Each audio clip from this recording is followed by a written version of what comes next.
Hello, my name's James Hayward, and today we're going to be discussing the Rings of Akhaten. Before we go any further, this episode may contain spoilers, so if you haven't watched the video yet, you may want to watch that first and then come back here. The episode quite cleverly begins with flashback to Clara's past and the moment her mum and dad meet, all the way through to when her mum dies, and through several moments in Clara's life. The Doctor is trying to figure out just who Clara is, why he keeps meeting, and why she is so important. That sequence was very important for the rest of the episode, and it sets up a lot, and that's one of the things Doctor Who is doing really well at the moment, setting up the story between the Doctor and Clara. So the Doctor goes back as promised the next day. Clara is such an assistant. She's so excited to be in the TARDIS. She doesn't know what she wants to see. All she knows is that she wants to see something amazing. The Doctor takes her to the Rings of Akhaten. Visually, this episode looks amazing. It's stunning. But we'll get to that more later. They arrive just before the Festival of Offerings is going to begin and the long song starts. It's quite a cool place, there's lots of different aliens, there's lots of different things to see and do. And it's a great little introduction to the universe for Clara. Until this point hasn't seen aliens. It's like an interesting place. The Doctor remarks he's even been there himself with his granddaughter.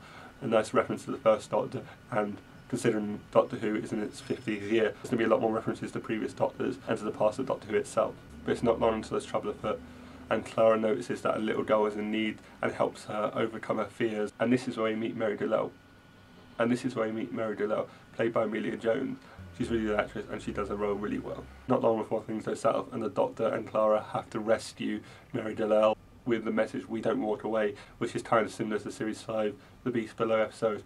And if you were that old and that kind, and the last of your kind, you had a child in need, you would go and help them. Even though it's Series 7 Part 2, it feels a lot like the beginning of Series 5 again. The first two episodes of Series 5 were The 11th Hour and The Beast Below. In The 11th Hour there's technology used and hacking and stuff like that.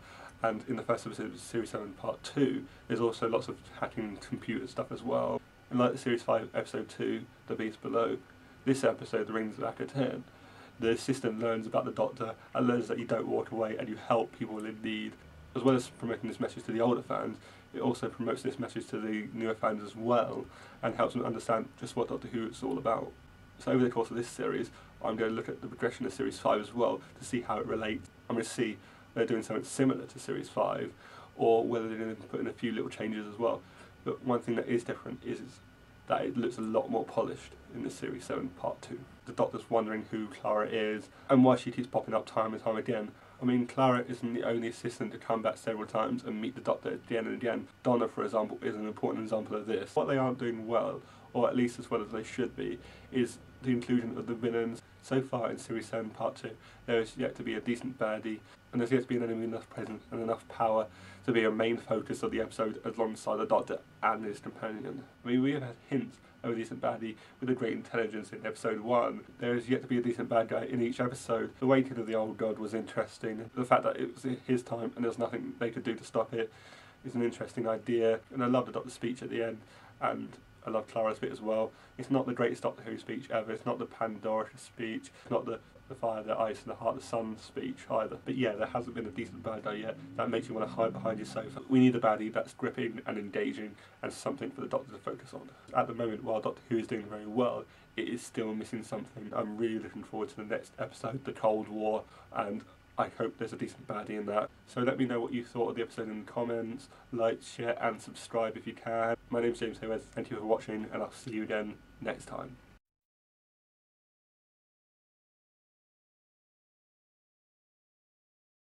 While I've got you here, my friends Dan and Mark have started their own challenge channel, and the first episode will be going live soon. In the description below, I'll link you to their Facebook page, their Twitter, and their YouTube account, so go check that out.